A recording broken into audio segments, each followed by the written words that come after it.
And welcome everybody to the BKBK podcast where sports and the culture collide and the New York Jets reign supreme. The Jets, fresh off their much-needed bye, run into their hated rivals, the New England Patriots. Darn it. Now, before exactly. It's like we get no wins, right? No. Now, before the bye, the Jets experienced one of their worst and most embarrassing losses I have ever seen. Thank goodness I was in Orlando helping my parents move when that happened, because I would have, thrown up in my face mask like I did when I was a JV. You guys remember that?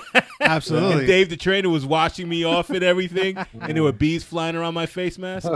Oh my! Hey, listen, I went back in the game and got a sack too. So hey, you know what I'm saying? Way to make a comeback, bro. Yeah, I know. But anyway, the reason why I said I would have thrown up is because we lost to the Bills and they stink. So after that loss, there was a lot of talk about changing in the Jets organization and starting with the coach. Sure. A lot of screaming and yelling. A lot of screaming and yelling. Are the Jets fans still feeling this way after the Patriots game? Or should they feel this way after the Patriots game? And I don't know. What happened in the Patriots game, B? So I would say this. I mean, we hung in there. Like you're in a fight with your big brother or whatever else, and for the first couple of rounds, you're in it. You're feeling good about yourself. Yeah. It's 13 and a half or whatever, and then the next thing you know, like he mushes you, and down to the ground, and you're like, oh, this is the reality again. I'm still the younger brother. I still need to grow. Still need to grow. Eat my Wheaties.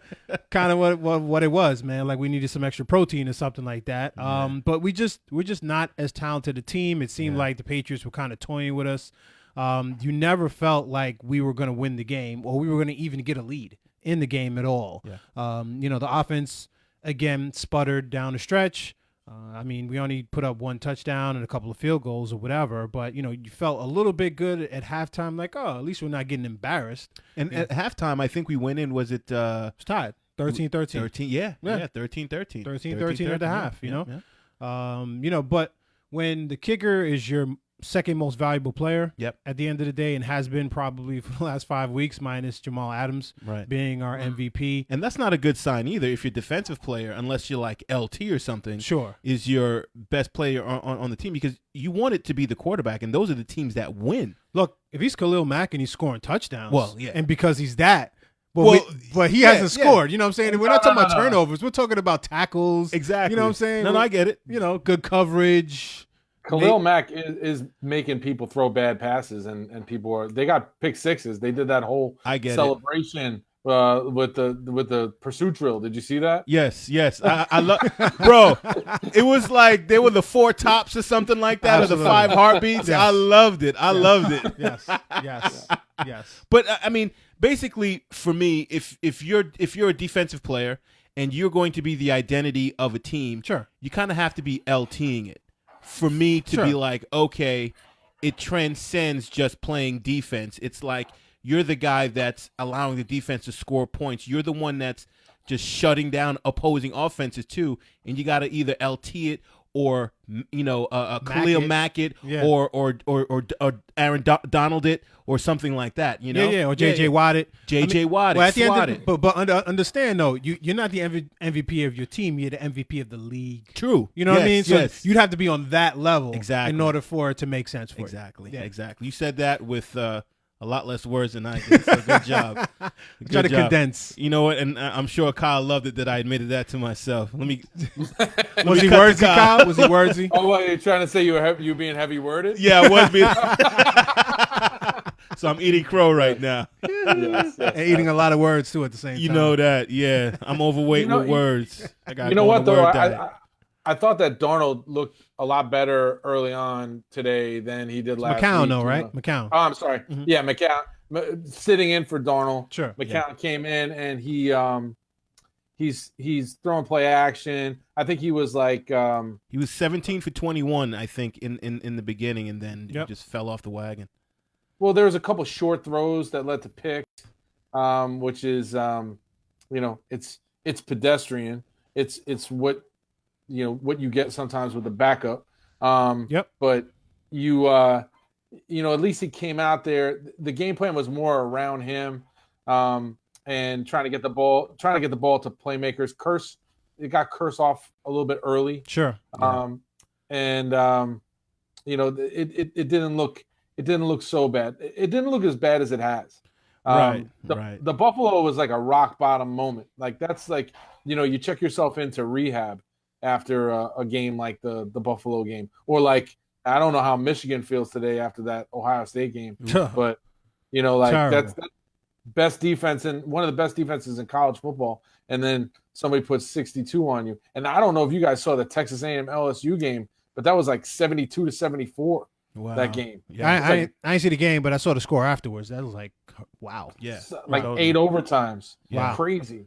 But coming back off of that that last game, it would have been worse if they had looked the same. They looked a little bit better.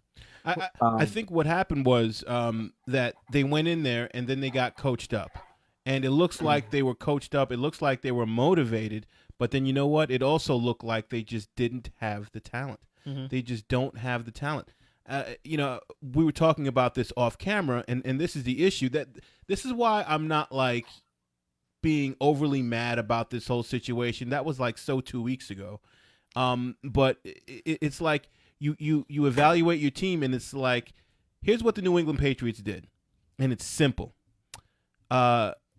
They threw 8 in the box to make a concerted effort to stop the run, because they know that we cannot pass. And why do they know that we cannot pass? Because we don't have the talent. Our receivers cannot separate from the defender. So they're like, all right, we'll sit back and play our basic pass defense game and just make sure that we throw 8 in the box to make it that much more difficult for the Jets to run the rock. And it was a simple game plan, and it worked. It worked. It was a methodical burn, and that's why we were kind of in the game somewhat. And then they just started to wear us down and pull away. Sure. And that's exactly what happened. I would say this. The one thing I can say that I'm proud of is that we didn't quit. Right. I didn't feel like the Buffalo game, we absolutely quit from the first snap. Yeah. That wasn't the case here. They came in there, wanted to get the W. Like you said, we just didn't have the talent to do that. If you would have said McCown's going to have 276 yards, a touchdown, and an interception, like, okay, all right. I feel like you'll take that. You'll take that from your number 2 QB. Yeah. Absolutely. From that perspective, we only had 74 yards rushing. To your point, 8 in the box. And that's really what we need to do, is to be a balanced ball club. And because we weren't that today, eventually the Patriots are going to wear you down. Our defense isn't good enough in order to hang in there to win 21-20 or whatever the case may be, and our offense isn't good enough in order to beat somebody who's scoring 27 or 30 points a game, and that's really what the Patriots do religiously. And this is why they have been in the playoffs, I believe, the past 14 out of the last 15 Almost years. My whole adult life. You're over here graduating school and like, hey, I'm a Jets fan. And then it's just like, dude, you're still a Jets fan? I don't get it. Like, it's been like 20 years. Right. You kidding me? Get off that wagon. Haven't you grown up yet? Yeah, exactly. It's like, no, I like losing. It's fine, It's fine. No, it's fine. It's fine. So, I don't know, man. It's fine. It's fine. No, it's gee whiz, Yeah, you got stage 4 cancer. Oh no, it's fine. All right. So sorry, that was a dumb joke. Come on, bro. Hold on. Let me give you the reactions. Come Give on, everybody bro. the reaction shot to that. All right. I got a little crazy there. Gee whiz. I'm a Jets fan. What do you want from me? Something like smart coming out of my mouth? I'm already done for being a Jets fan. So whatever. I mean, we were talking about this during the bye week too. It's like they can't even fire Bowles till the end of the season because they have nobody on the staff that they can make an interim. Yeah. I mean, that's where we're at right now. I mean, what, are you going to make the special teams coach the interim guy? It's not going to be Jeremy Bates. I'll tell you that. Do you think he lost the locker room, Kyle? I don't. Well, and I don't think he did, but Leonard Williams came out this week and said that if they fire Bowles, it might have some effect on whether he resigns or not. I think that was a good loyal move to support your coach and stuff like that. Yeah. But I think when it comes down to it, I don't think I was talking about this with my dad, who's out here for Thanksgiving, about like there's 32 coaches in the league. You got to be real good to be one of them. Yeah. There's 32 general managers in the league. Not even less because some of the head coaches are really the general managers. I mean, you can't just be okay. You got to be really good, or else you don't get to have that job. And there's lots of football coaches out there that are trying to get to that pinnacle.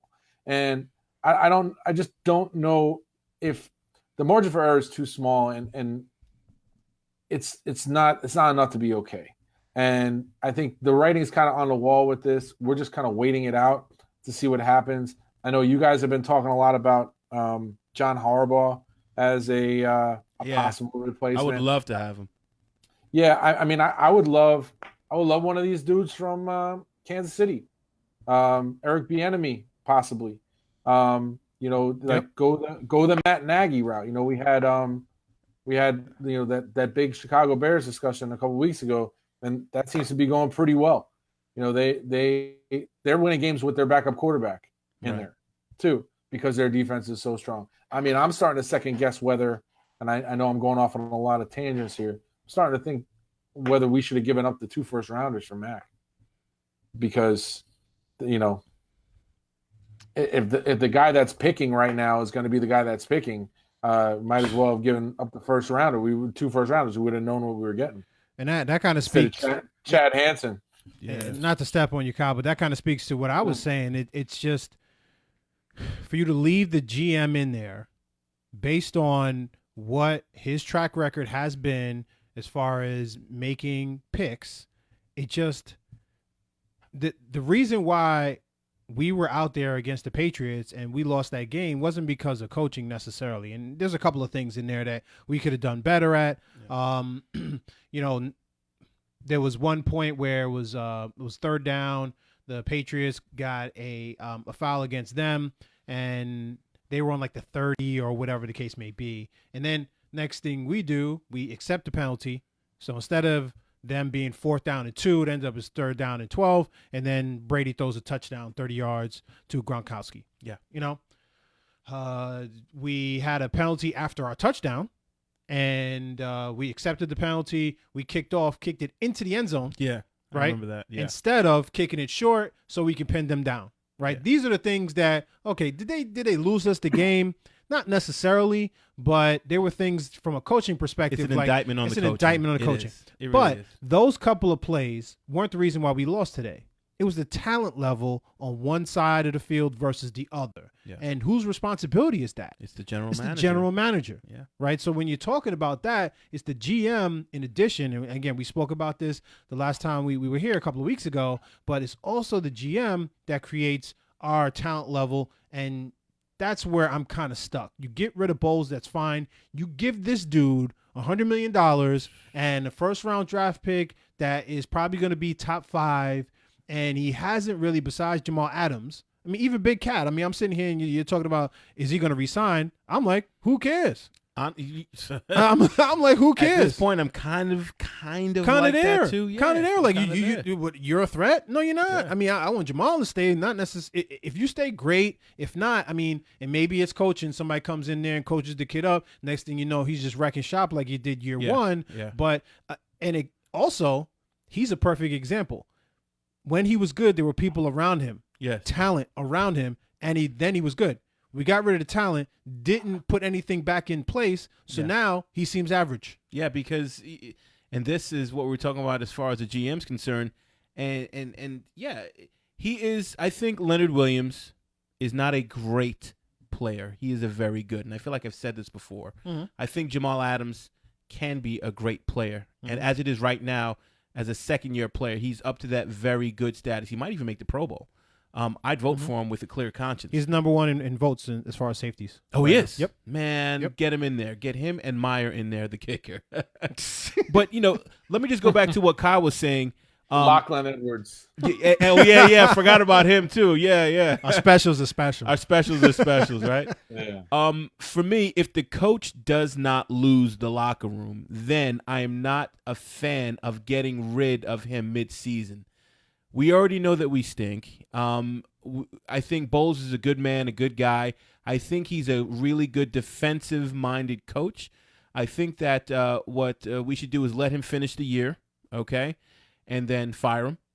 And then I think that he should be a defensive coordinator for a year or two and spring back up again. And I think he's got a good chance of springing back up again in a head coaching capacity, or at least being a candidate to become a head coach with the 4 years that he's had here of just gaining experience as a head coach. I think the thing is that the question mark was, did he lose the locker room? And I do not think he did. After this game, you can kind of say that, right? But after the Buffalo game, I was certainly like, wow.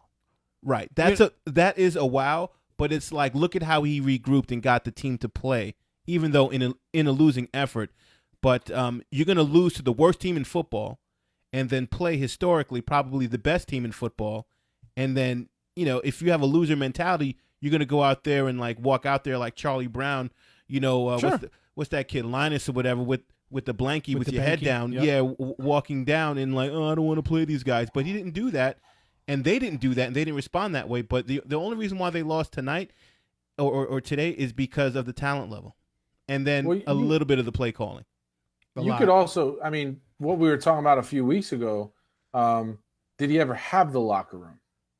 Because if part of the indictment on his coaching is the undisciplinedness of the team. Mm-hmm. And the penalties weren't the big thing today, but they have been all year.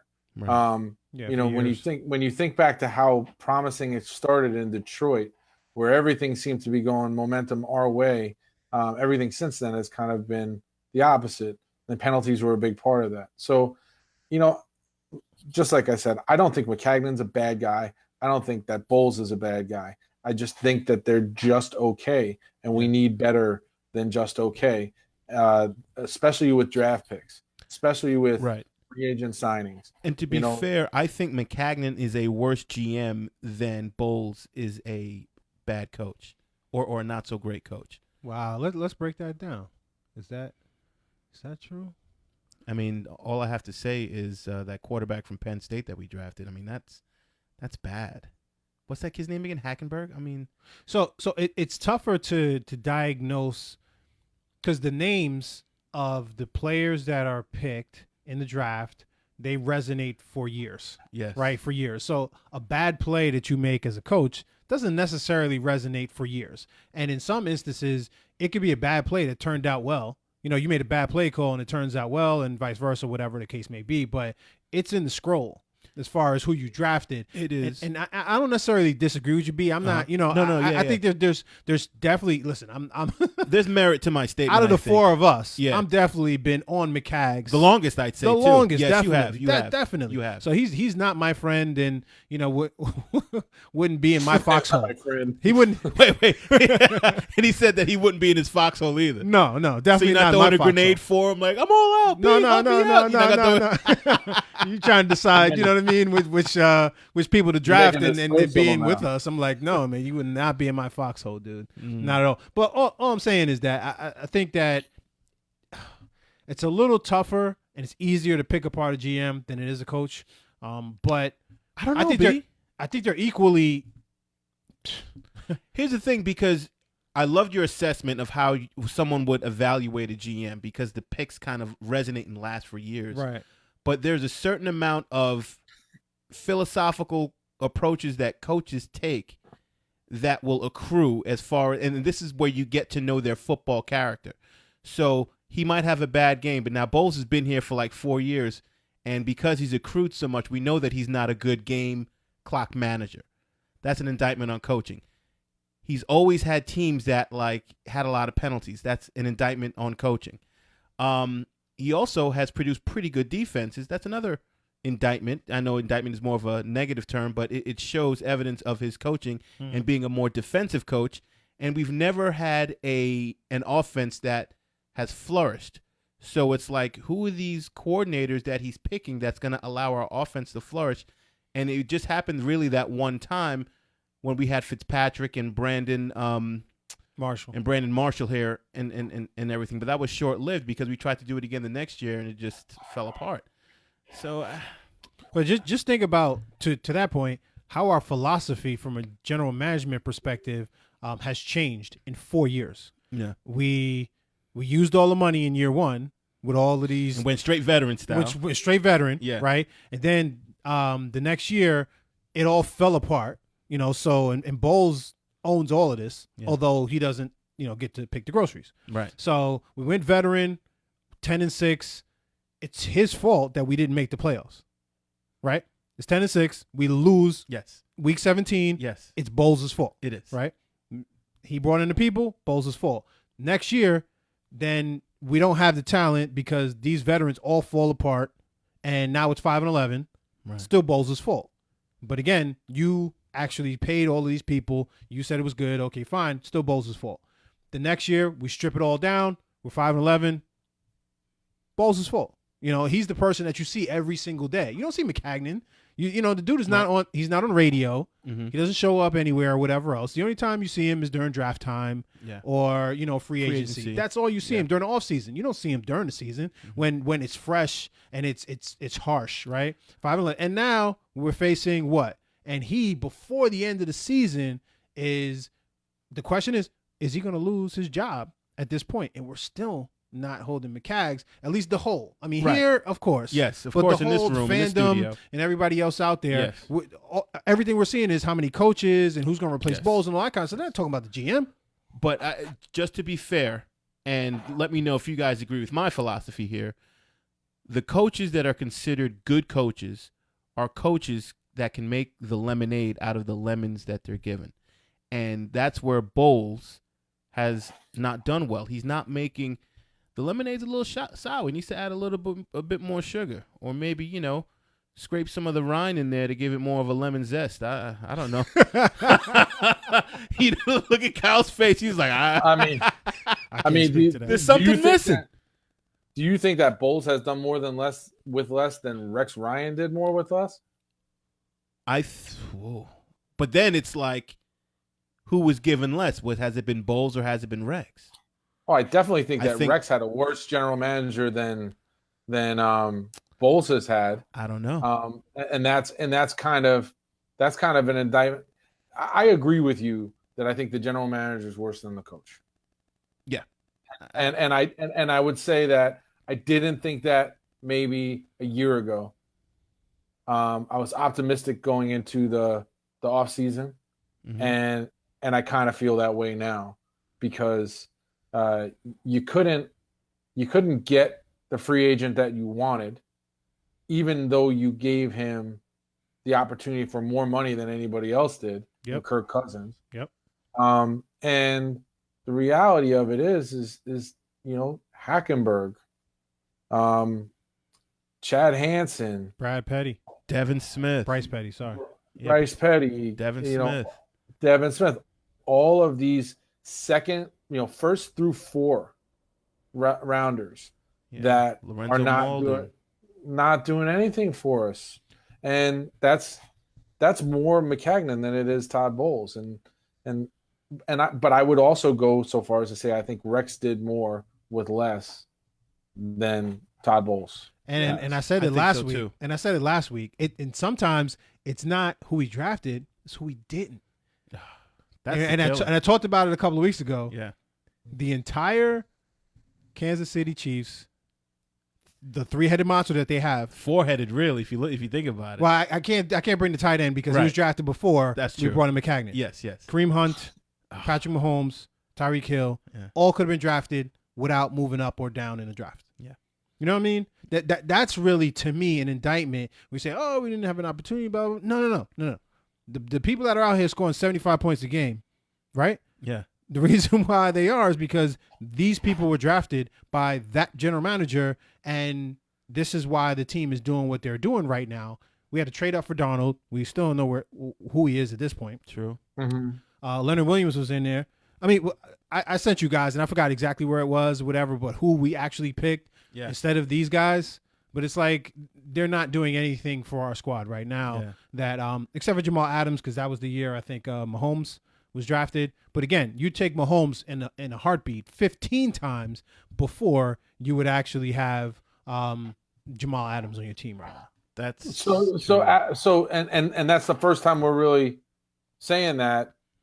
Brandon said it in the text message that Kyle was right, and I appreciate that because I was. I got to acknowledge it. It's all good. But no. In all seriousness, though, it's like I think that it's clear that would have been a better pick than the Jamal Adams pick. And when you look at Jamal Adams, Leonard Williams, and Sam Darnold, you could have been picking out of a draft magazine at those picks, and done fine.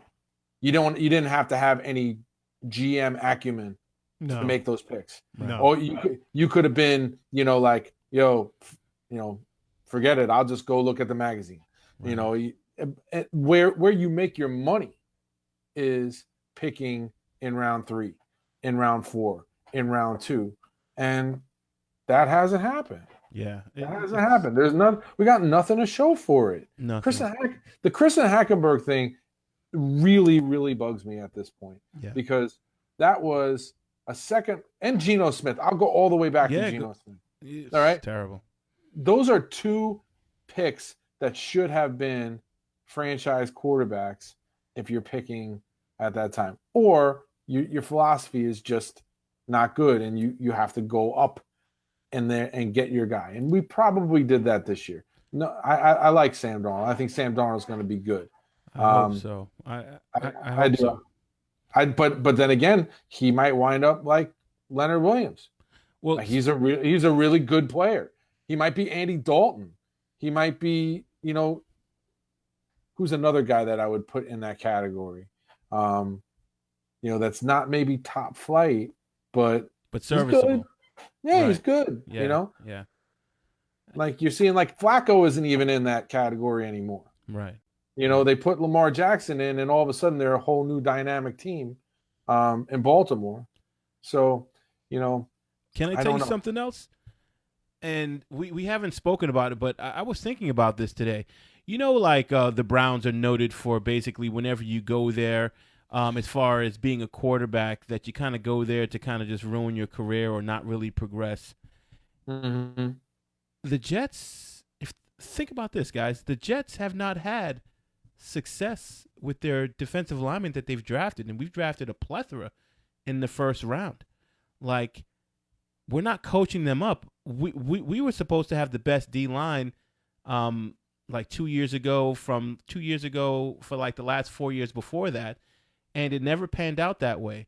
Muhammad Wilkerson, he had a couple Pro Bowls, but never took that leap to that perennial Pro Bowl caliber type of player.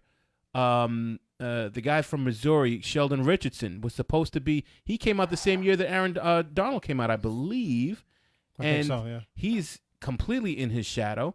And we didn't coach him up well enough, and he became a malcontent. We have the Big Cat.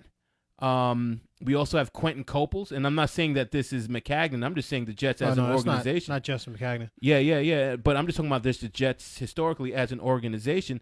Like, we haven't had like really, really good D linemen probably since John Abraham and Sean Ellis, and then before that, like Dennis Byrd, and then before that, the Sack Exchange. So it's been a really long time, and then we've brought these players in, but for some reason we're not coaching them up right. We keep them for their rookie contract, and then they're gone. So a couple of things. And before I even get to what my point is, so 3rd round draft pick Kareem Hunt. Guess who we drafted in the 3rd round? Oh, gee whiz. So that was last year because he was a rookie last year. Yeah. 3rd round last year. About 5 or 6 picks before that. Who did we pick in the 3rd round last year? I'm not even going to leave you hanging. Go ahead, do it. Ardarius Stewart. Oh, gosh, out of Alabama. Ardarius Stewart out of Alabama, like his name. Who's not even in the league right now. Right? Not even in the league right now. Yeah. So, is it ownership? Is it the ownership? So you have the Hesses, right? So the Hesses, who we all wanted to run out of town. We couldn't stand them. The only thing we liked about them were like those Hess trucks in those commercials. Funny.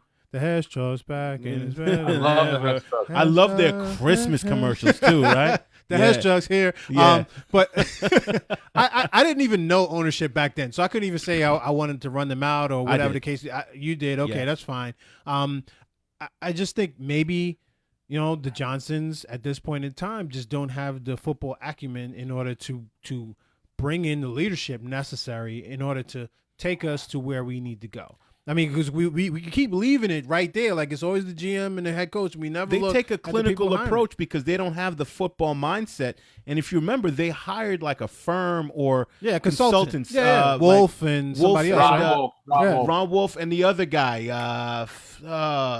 Charlie Casserly. Charlie Casserly. Yeah. Nice guys, but again, if you're not going to be here for the long haul and you're the people hiring, there's no responsibility there. Yeah. There's no long-term responsibility. Hey, you know what? I'll talk to you for a couple of months or whatever else and then screen some people and give a little blessing or not, right? Because tomorrow I'm going to take my check and I'm going to go to the beach. You know that. And whatever happens, I mean, there's no response. That's on you. Yeah. I mean, hey, you're the one that signed the checks. Yeah. I don't sign the checks. So maybe it's that. I mean, when you're talking about that, hire a football guy to hire other football guys. But you know what? The Johnsons, his younger brother Chris, he's running the organization now. So this is his first year, right? I mean, let's see what happens next year then, because that's the one thing that we have no control over whatsoever. The PR, the public, whatever. That's the one thing that you cannot, you can't run someone out of town when they physically own a team. So it's just going to be this. It's like the Dolans. Like, look at the Knicks. Like, they're terrible historically, as far as ever since Patrick Ewing left, and the Dolans have just been running that franchise into the ground. And they would change over coaches and president of Madison Square Garden or president of the New York Knicks basketball operations, coaches, this and that, and it's the same thing. Like, we haven't won a championship since 1972. And, well, what I can say for them, at least they've tried to hire basketball guys. Yeah. You know what I'm saying? The Phil Jackson thing was a total debacle. It was. Right? But at least he was a basketball mind. Yes. Right? Somebody that's been there, had the rings, whatever else. So I understand what they were trying to do in that situation. Who knew the dude was cuckoo at this point, right? But again, you swing big, they missed, and then they decided to cut bait. And then, hey, let's try to move forward with somebody else. That's another basketball guy. But it goes to the point that you were making about the low acumen, whether it be basketball, whether it be football, with ownership. Right. And I don't think that they necessarily have it. So can this may just be like, a rinse and repeat kind of a cycle until something changes, and we have no control over that. Like, we're not going to get them to change ownership with the public outcry. Well, that can happen with coaching and with the GM, but listen, those are $1 billion checks we're talking about here. Yeah. So I'm not saying that that's going to change. Yeah. But what I would say is this: history is starting to repeat itself. So let's take it a year from now. Now you hire a new head coach. Mm-hmm. You have the same general manager. So the talent level is not going to increase. Right. So then what do you hire? Do you fire the GM a year into that head coach's tenure with your team, and now you have a GM that didn't hire the coach? You've already paid this guy. You bring in John Harbaugh or whatever else. You paid this guy. He's got a 5-year contract or whatever it is for buku dollars. Are you going to fire him now so you can have the structure that you should have? Which again, you should have the coach reporting to the general manager, who reports to the head of football operations, who reports to the Johnsons. Yeah, I get it, and that's why I'm a fan of basically getting rid of them both at the same time. New GM, correct. Hey, new GM, correct. Make sure you hire John Harbaugh. In my opinion, you guys have your Let's favorite get into coaches. Let's get into the coaches. Yeah. We're in it right now. All right. Like, I happen to really like John Harbaugh, and I actually like the fact that he is a special teams coach. He's a leader of men. He actually, before special teams coaching, I think he used to coach DBs on the college level and when he was just entering the pros. But still, regardless, he's mostly a special teams coach, but he's a leader of men. And as you can tell from his history, he knows how to hire the right people for the right jobs. And that's what I love. And he can focus on the leadership. He can focus on the character of the locker room. He can focus on motivating the troops, so to speak, so that they can go out there and play their best football day in and day out. Think about it. Rex Ryan, okay, good coach, not the best, but him as a defensive coordinator, amazing. Lights out. Lights out. That came in under Harbaugh. the offense, I don't remember who the coordinator was, but you know what? He won a Super Bowl with that offense with a better than average quarterback, not a great quarterback in Flacco, but a better than average quarterback. And he was able to put that together to be able to win. And he won a Super Bowl with Trent Dilfer too, didn't he? That was not No. Harbaugh. That was Marvin Lewis? That was No. that was Brian Billick. Yeah, yep. Oh, Brian Billick. Yeah, yeah. Who was an You're going offensive-minded coach. Yeah, you went back. Yeah. And I think Flacco's better than Trent Dilfer. But that defense was just so good. I hope if you're bringing in John Harbaugh, I hope you're bringing Ozzie Newsome with him. Ozzie's retiring. That's the bad thing. So that's why we got to get rid of McCagnon. Maybe get someone off of the Ozzie tree or something. Throw some money. I'll take. If we have $100 million, give him 20. Yeah. Or hire us, dude. How about that? Yeah. I mean, for me, I don't think if John Harbaugh ends up as our coach, I'm not going to be upset. My only thing is the edict for me is somebody that's going to develop Sam Darnold. Number one, numero uno, whatever.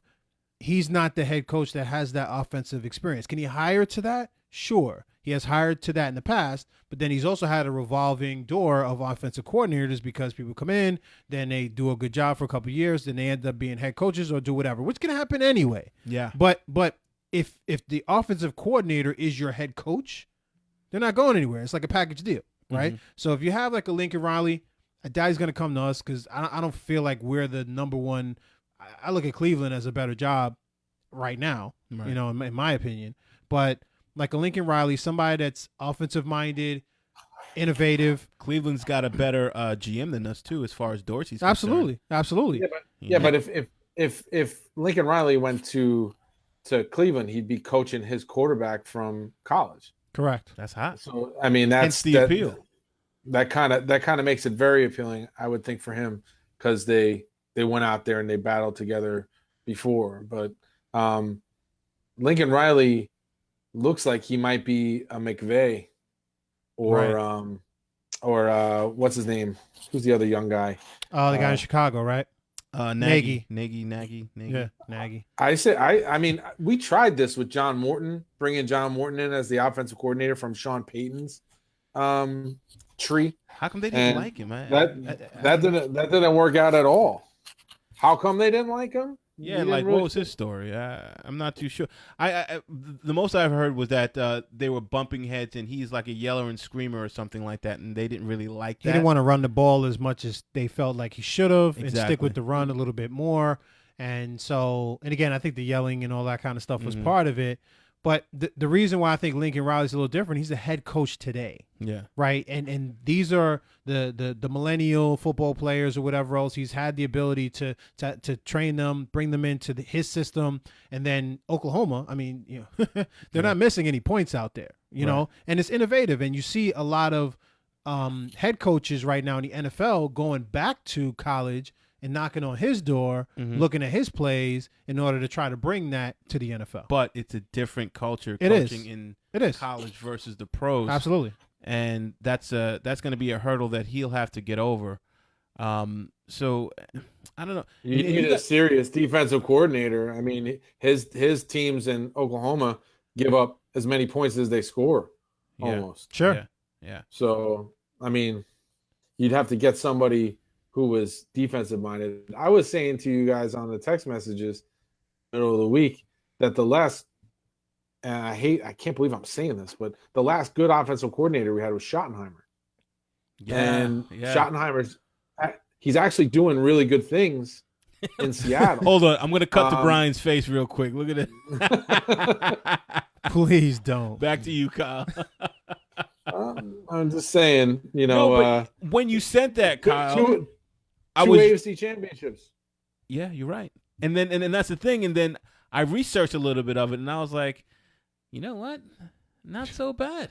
Not so bad. So but our offenses stunk during that period of time. I mean, we were skating into the playoffs at 9-7 or 8-8 or whatever the case may be. He didn't develop Sanchez, and if we're talking about we ruined him, he was the one that had his gloves on him first. right? So we're That is true. We're talking about all of those. But we things. made 9-7 one year and then 11-5 the next, and we went to the AFC Championship 2 years in a row. And we ran the ball really well. That's when we ran the ball really well. Was that Thomas Jones or was that LaDainian? Both, right? Yeah, both. Right. We were the number one rushing team in the league one of those years. We were 11-5, B. We were 11. Sure? I'm positive. Okay. Yeah. That's the year that Bart Scott was like, remember that whole thing when we beat the Patriots, and they were like, can't wait. Yeah. So check it out. I think we were 9-7 one year. And then in 2009, I think it was 9-7, and then 2010, I think we were 11-5. All right. Yeah. 2010, we never won a division though. No, we didn't. Because we played that game at New England. Yeah, and we went there and we beat them. I was at that game. Oh, look at you! Yeah, man. Nice, bro. Proud moment. I didn't see the can't wait thing till the next day. Yeah. So, but yeah. So you guys were also talking about Eric Bieniemy. I haven't seen enough about him, and I also heard, and I could be totally wrong, so I'll preface it by saying that he doesn't call his own plays. Is there any truth to that? I mean, if that's the case, no way. I don't want him on my team. I don't want that. Does Andy Reid let other people call the plays? Does he? No, he doesn't. I don't think Nagy called the plays either. Or Doug Peterson. Huh? You know, so if you look at it like that, it's like fair point. You're sitting there, you're doing the game plan, you're coming up with the wrinkles and stuff like that. You're in part of how they use the personnel, and that's what one of the best things about Kansas City is how they use the different personnel. Same thing with LA too. I mean, who's on like the assistant coaching staff at LA that might be somebody we could take, because the Rams are doing some really cool stuff on offense. They are. And, they also got a lot of free agent help too, by the way. So let's just make sure that we note that between their receivers that came in with Brandon Cooks. They've got a lot of free agent acquisitions on both the offense and the defense that's really helping them out too. Well, I mean, bomb squad. Listen, you have to be able to develop the people that you bring in that the general manager gives you, right? So, I get it. Was Cooks a superstar where he was at? He was okay. Robert Woods? He was better than okay. Okay. But that's a fair point about Robert Woods. No, absolutely. Yeah. Woods Robert was Woods like is a really good point. He is. Yeah. Mm-hmm. And their slot receiver from I forgot what. Yeah. You love his last name too. Yeah. Cooper Kupp. Cooper Kupp. Absolutely. Cooper Kupp. Absolutely. Cooper Kupp. Oh Lord. Sorry. Cooper Kupp was super productivity, like a lot of catches in college. It's not really that much of a sweat. You're about to blow up with your head over there laughing. Oh man, it's gonna tear up because he's laughing. Every time I say Cooper Kupp, I want to drink with my pinky finger up or something. Cooper Kupp. Oh Lord. Excuse me, sir. Would you like a glass of Cooper Kupp? I'm sorry. Sure. With a shot of brandy. Brandy. Oh yes, Cooper Kupp with a shot. Cooper Kupp. All right, I'm sorry. I'm sorry. Oh, Lord. Go ahead, Kyle. What were you about to say, man? It's just I think that if we look at the Rams, you're absolutely right. They did get a lot of free agent help. A lot of guys wanted to go there and play. We just got the bad free agent though, Kyle. Right, with Tremaine Johnson, we just got the bad one. That's all. Sorry. Sure. Sad to say that. Top dollar. Paid top dollar for it. We didn't get that at Odd Lot. That was we got that at Brooks Brothers. Odd Lot. Didn't get that at Caldors.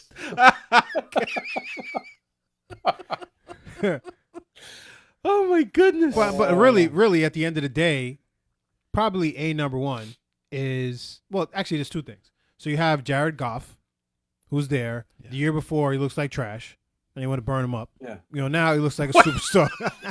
Yo, you guys are killing me today, man. You guys are killing me. Like he was a dumpster fire. He was trash. You throw him in there, and you just want to, throw the little match in there. So you have him in there, and then you have Todd Gurley, who was like average. The dude looked average. I don't know about that, B. Let's talk about it. I mean, he looks like a freaking crazy, like unbeatable player at this point, man. Looks like a racehorse. Unbelievable. No, I get it, but I don't think he looked average. What year was he in? Year 3? Just 3. As a rookie, he was still scoring touchdowns. I don't think he was like running for 1,500 or anything. I think he might have just clipped $1,000. But this is McVay's first year or second year? Second year. Yeah. It's his second year. So remember when Eric Dickerson went off on Jeff Fisher? Yep. And he was like, Jeff Fisher's trash. Get him out of here. Blah blah blah. And then they bring in McVay. Yeah. And I think that might be the best argument you could make for the downtrend of Todd Bowles and the uptrend of McVay, is that enough people saw the potential of what McVay was doing last year to want to jump on board that ship. Whereas even though we came out with a briefcase full of money in free agency, all we wound up getting was the people that just wanted to cash in and not necessarily the best players. And that's what I also fear with Le'Veon Bell if we went in that direction. That we would be getting more of somebody who wants the money than really wants to make the Jets into a first-class organization. Right. I'm very, very skeptical of a Le'Veon Bell signing. I don't want him. I don't want Le'Veon Bell. And I'm sticking to my guns. When we were doing our pilot episodes back in the day, Yep. you know, I was like, I don't want him. And you know what? I still don't want him. He's kind of like a fickle dude. So he's good as long as he's happy. But, you know, human nature, you have your ups and your downs. Sometimes you're happy, sometimes you're not. And I don't want any parts of him when he's not happy, because he has the propensity to potentially just ruin the locker room and kind of be selfish and kind of like bring our franchise down. And I don't want him. I'd rather play against him. All right, so Todd Gurley, I know he was like a top 5 pick. Might have been top 3, whatever the case may be. I guess, yeah. So rookie season, pretty good. 1,100 yards rushing, 4.8 on the average, 21 receptions, 188 yards. You know, not like How many TDs uh combined? 10. It's not bad. You're not, but regressed. Year 2, 800. Regressed, it was his first year. No. Regressed? Well, second year, which was the second year under whatever. I thought you said that was his rookie year. This is 2015 was rookie. Okay. 2016 was the second year. That was in 13 games, by the way. What did you read off for me? The Rookie copy. Okay, Rookie. I'm with you now. Second year, 885 yards on more touches. So he had average 3.2 yards, 43 receptions, 327 yards, total of 6 TDs. So he regressed in the second year. That is a regression. Yes, Right. it is. So Wasn't he hurt a little bit that year? he actually played 16 games his second year where he regressed. He played 13 games in his rookie year, which he had better numbers all around. Copy that. All right. I mean, and last year, 1,300 yards rushing, 4.7 on the average, which is back to year 1, 13 rushing TDs, 788 yards receiving, and 6 touchdowns there. And that's McVay right there. McVay, 19 total touchdowns and 2,000 all-purpose yards. How many catches? 64 catches for 788 yards. If you're a running That's back not- and you catch 64 balls and you're running for 1,300, that's great. Sorry, Kyle. Phenomenal. Well, Tomlinson had 88 one year. Oh, no, he had 100. He had 100 receptions one year. Yeah, he did. Yeah. It was Bell had 80 something last year, right? Yeah. So- 20%, 20 behind Antonio Brown. Right. Let me talk to you about another first round draft pick that was picked 6th. You know, he came from the Ohio State University. His name's Vernon Golston. Oh, jeez. Sheesh. Yeah, he was picked in 2008. That didn't work out. He got all of his sacks in 2 games. He should be in his 10th year right now as a Pro Bowler, anchoring our defense. And I'm going to go back to what you were saying about the defensive line thing. Yeah. And it's like all the guys you mentioned were D tackles. All that time, except for Quentin Coples, who was really a tweener 3-4 end outside linebacker. If we had some sort of pass rushing DN, a la John Abraham or somebody like him, or even Hugh Douglas. Time, Remember Hugh Douglas would have been a great option. Yeah. Marvin Washington even. I loved Marvin Washington. Oh, I loved Marvin Washington. He had guns too. Remember, he had the biggest guns. It was, he looked great in his pads. And But when you're striking out on a Vernon Golston, where that's supposed to be your Von Miller, right there. Right. That's a dude that's supposed to be your Von Miller, and it didn't happen. Von Miller was picked 2 years after that, and Von Miller is the dude that he is right now. So, I mean, just we have not built the foundation at all. We have not. So just so that we can move on, go ahead, guys. I already named my coach who I want to come in. It's hands down for me. He's got the NFL head coaching experience. He's got a Super Bowl ring. He has got the pedigree, and he's got all of the intangibles, and he's got the resume. I want John Harbaugh. What about you, B? I would say either Eric Bieniemy or Lincoln Riley. What about you, Kyle? I'm gonna agree with Brian, and throw Schottenheimer in that mix as possibly an OC or a head coach. And the one thing that I think about John Harbaugh, when you say John Harbaugh, I think John Fox. You know what I mean? It's like he was. Don't do that. He was all the things that you said. He was. But you bring him in here, I don't know if I think he's going to be more like Chicago John Fox. No way. Yeah, I'm a little afraid of that. And without Ozzie Newsome, I think you put Ozzie Newsome in the mix. I mean, hire anybody. That dude will build a franchise for you. You know, and I'm going to blame Charlie Casserly from McCagnon. Right. And he's my new scapegoat. Yeah. Should have picked Reggie Bush too. Charlie Casserly. Oh man. All right, guys. So that was fantastic. We've spoken a lot about a bunch of different things, so I think this is a good time to transition into our Tweak Me and Peak Me segment. All righty? This is where we let the music play, baby. This is where we let it play. Get the energy. Yeah.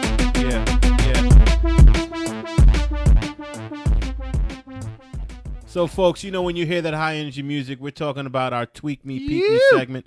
It's basically where we, as a group here at Team BKBK, we talk about the things that make us feel good about the Jets and things that make us not feel so good about the Jets. All righty. So, you know what, Kyle, if you can start this off, all righty? Let's start this off. Let's talk about up until now. You can include this game or whatever. What tweaks you? What peaks you? Take it away, my man. Whole season. It peaks you, doesn't it? Feels great. 2018. I think that the tweak we've really covered the tweak part.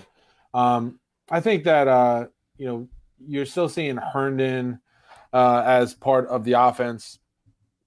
You know, somebody who's going to maybe be around for a little while on the squad and maybe be a foundational piece. It tweaks me that we don't have one O lineman that I would really say we can build around.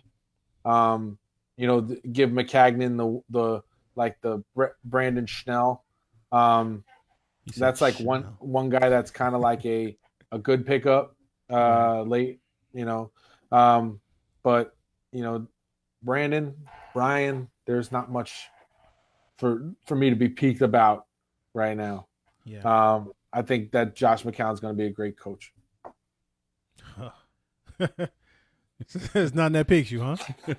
How about in the whole world of sports? Can we expand it out a little bit in the umbrella or something? Well, I'm peaked. I am definitely peaked by the fact that our guy Jonathan DeBeek from Baldwin High School was named to the Northeast 10 All-Rookie team. Nice. I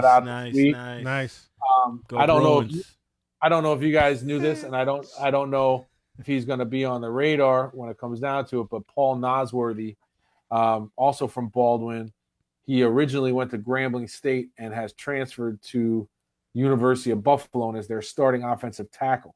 Uh-huh. So we might be seeing, and they became bowl eligible, so they're going to a bowl. I think they won. They may have won their division of the MAC conference, so we might be able to see him on a Tuesday night MAC championship game, and then in a bowl game around New Year's. So that's some good Baldwin peak stuff. There we go. It peaked me that the Knicks beat the Pelicans and the Celtics. Nice. That's pretty awesome. That's right. That's right. We got a game tonight.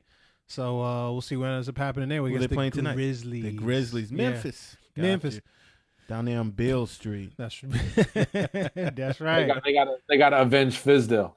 Yeah, true. By the way, I met Fizdale. The guy is an awesome, awesome guy. So I'm rooting extra hard for the Knicks and Fizdale. He's very West Coast. You can tell his LA accent. Yeah. He's like, "Hey man, how you doing?" I'm like, "You're really LA, aren't you?" No, but just a great guy and has a great mind. And he's like our age. He knows how to connect with the younger players. You know, He's not like I don't know, some of these other older coaches, but he knows how to connect with this generation that's right under us. And I just think he's a great guy. Oh, Yeah, you sounded like Warren G when you did the impression of Hey Lope. back off, cause it's on. Yeah, let's ride. It's the Regulators. Hey, boo. Yeah. So B, what's tweaking you? What's peaking you, man? All right. So what's tweaking me right now is that we have 5 games left on the schedule. I don't see not one W. Right. Not one W. And I got to watch all of these games so I can sit up here and talk to you nice fellas. Yeah. Right? First of all, Brian's kind of a little bit tweaked out when he's like, I don't not see not one W. That's how he said it, too. So that's funny to me. Right? And then on top of that, I got an injured Darnold on the sideline, too. So then I got to watch McCown flounder through these 5 losses, unless hopefully he's back by, let's say, the Bills game or this or that. I could take Darnold coming in here and having that same line that McCown did, because at least you have some positivity. We lost, but you know what? Darnold is our future. He came in there, tossed a couple of TDs or whatever the case may be, and you feel good about that. But now a loss is just a loss. There's nothing to be gained from it where you feel positive besides, Jamal Adams or whatever looking like an All-Pro. Besides that, that's really all I got. Yeah. As far as positive is concerned, a peak me, Zion Williamson now is peaking me. Yo, all the joy in my world is in Zion. Is in Zion. Beautiful, beautiful is Zion. In Zion. That kid is crazy, man. I was talking to Kerry about it, and he was like, no, RJ Barrett. I was like, you know what? Barrett's a good player. But again, Zion Williamson's in there. Imagine him at the Garden just dunking on people or whatever else. What do they call him? The ballerina bear? Yeah. He's got a sleepy, decent jumper, too, that people... absolutely. Yeah. He shoots threes, check. He plays defense, check. He blocks shots. Okay, great. And then, of course, he dunks the ball on anybody and everybody. Wow, ferocious style. Wow, ferocious. Yeah. Imagine him in the Garden. You just there and you're like, it would just be crazy. Don't sleep on the St. John's Red Storm. Last check, we're undefeated. Okay. Yes. Okay. So, nice. I would like. And they beat Duke last year. That's why I had to go out and get Zion Williamson. I might have to. Them's fighting words. I think I'm rooting more so for the Georgetown Hoyas because ex-Nick Patrick Ewing, he coaches them. He's the head coach of the Hoyas. True. And of course, they rival St. John's. So I don't know. I'll root for Georgetown when they're not playing St. John's. Right. But if they're playing St. John's, I'll get right in Hobie's face. Yeah. you and Saf can do it together. Yeah. More than once. Totally. So that was my peak me, and you heard my tweak me. You know that. So mine is kind of combined a little bit. It's like what's peaking me is kind of what's tweaking me as well. So I'm gonna go with what's peaking me first. Especially after this game, I feel like I've noticed for sure who the good players on our team are. And it's Jamal Adams. I think he is a Pro Bowler, and I think he will be a perennial Pro Bowler. I love his energy. Even when he makes mistakes, they're not so bad because he's high energy, everything. He came in as a leader as a rookie, and he played well as a rookie. But now he's playing. He's improving. Just like how we expect our players to improve year after year, he's doing so. And now he's on a Pro Bowl, potentially could be All-Pro. Potentially, right? So I like that. Our kicker Meyer, I think he's a Pro Bowl caliber guy, and has potential to make the Pro Bowl. And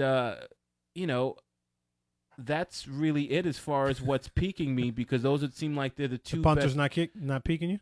The punter? Put it to you this way. I wouldn't want my punter to make the Pro Bowl, because that just shows you how your Inept team your offense is. exactly, Mm-hmm. So, and now what's tweaking me basically is that I've realized that we only have like 5 good players in our entire team, like the whole team. And not good like Pro Bowl good, but I mean just like good player. So Jamal Adams, great player. Our kicker, really good. Man, right? It's killing me that the second player that you go to is your kicker. Because I know. I yeah. understand why. I mean, we spoke about it at nauseam, Yeah. but it still kills me. It's like twisting a knife in. But go ahead. Doesn't it? Yeah. You know, it's terrible. Quincy Enunwa, Mhm. I think he is, and it's funny, like, oh, your best, like he to me is like my third best player, but he's our number 2 receiver. You know what I mean? On Sure. a team, if you're gonna name like, oh, this guy is a top 3, he would be your number 1, but he's a number 2. And I think that he needs to be complimented by bringing in a number 1, because he would be the best number 2 potentially in the league. The guy he plays like a bowling ball, ding, ding, ding, ding, ding, ding, and Sure. then scores. And he's, I like him a lot. He has to stay on the field though. Yes, he does have to stay in the field. Yeah, He yeah. has to stay in the field. So I just listed 3. And then my next 2, I like Herndon. I see growth in him already, and I see potential in him in being able to grow even more. Avery Williamson, I absolutely love. And then, honestly, Leonard Williams, he's good, but he's kind of disappointing me. He's not doing enough. He's not being disruptive enough. But that's it. So as far as the players that I absolutely believe in on this team, Jamal Adams, Enunwa, Meyer, and Avery Williamson. And then Herndon is growing. I just see potential in him. He's not there yet, but he's growing. And Leonard Williams, he's kind of flatlined now. Question. So, yeah. Question. Who do you think will have a better career? Chris Herndon or David Njoku? Wow. Right Go ahead. now, I say Njoku just because I feel confident in what's around him in order for him to be successful long term. I 100% agree with that.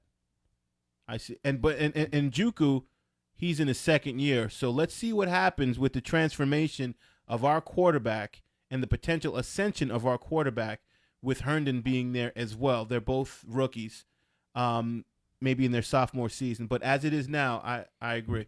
Let's put it this way. And the people that you were referring to are, for the most part, on average, people that you would give contracts to. Yes.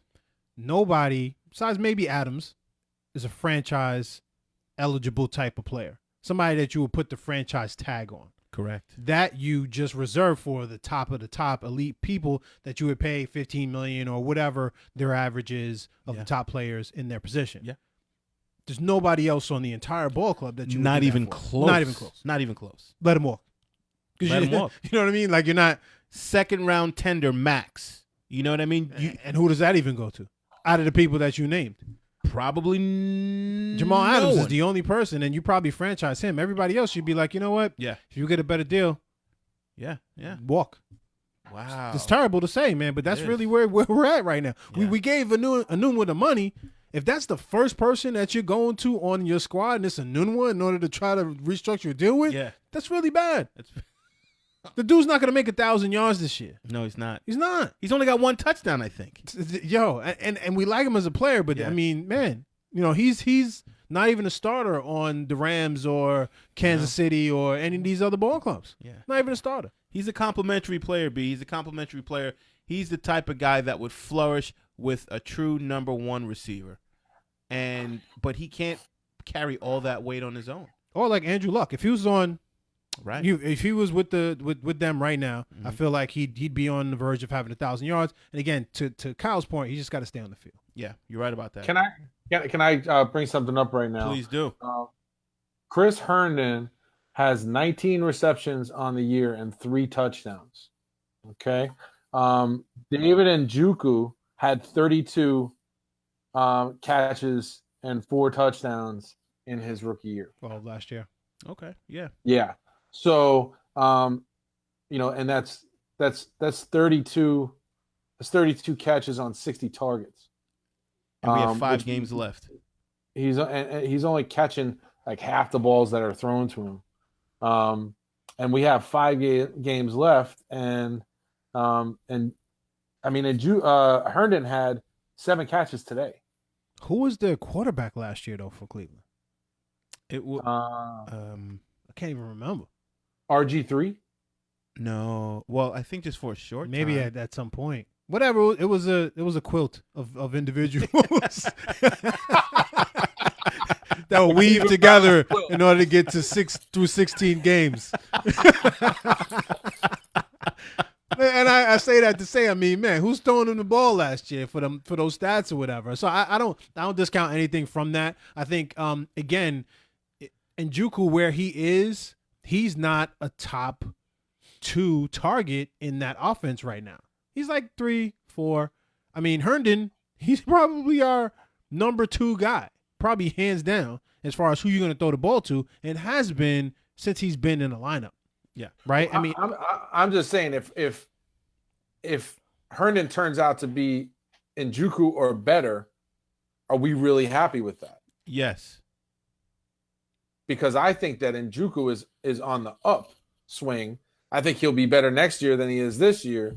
So if the development of tight ends at University of Miami is, I guess, a precept or a factor in this, sure, which it has always been.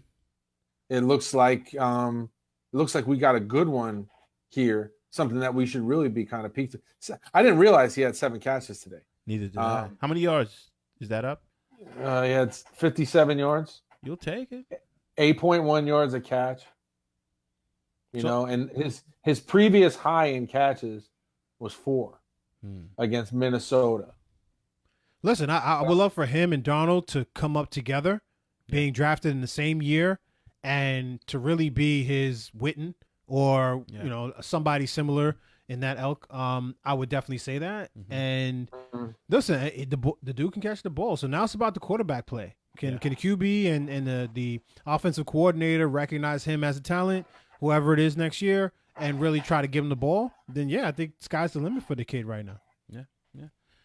Yeah.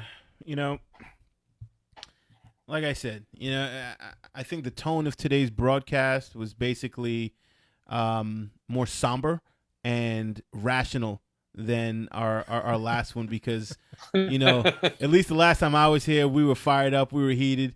And I know that when we were talking about losing to the Bills, you guys, I was away, but I was looking at it. I was like, oh my goodness, these guys are, but rock bottom. Yeah, rock bottom, like the old drugstore they used to have on Grand Avenue. Exactly.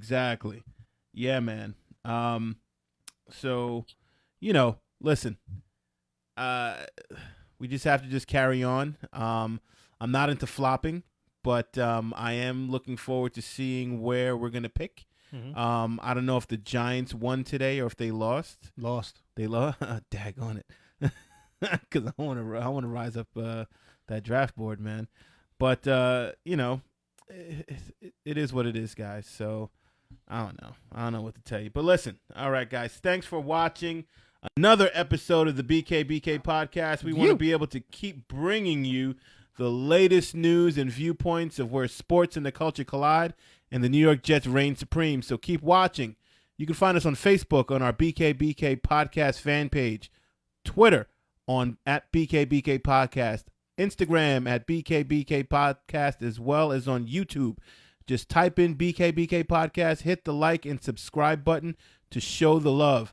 And if you cannot watch us, you can just listen to us on iTunes. Go to bkbkpodcast.podomatic.com. That's bkbkpodcast.podomatic.com. That's it. Let's go Jets. Let's go Baldwin Bruins. And let's go Team BKBK. Happy Thanksgiving, everybody. Happy Thanksgiving. Gobble, gobble.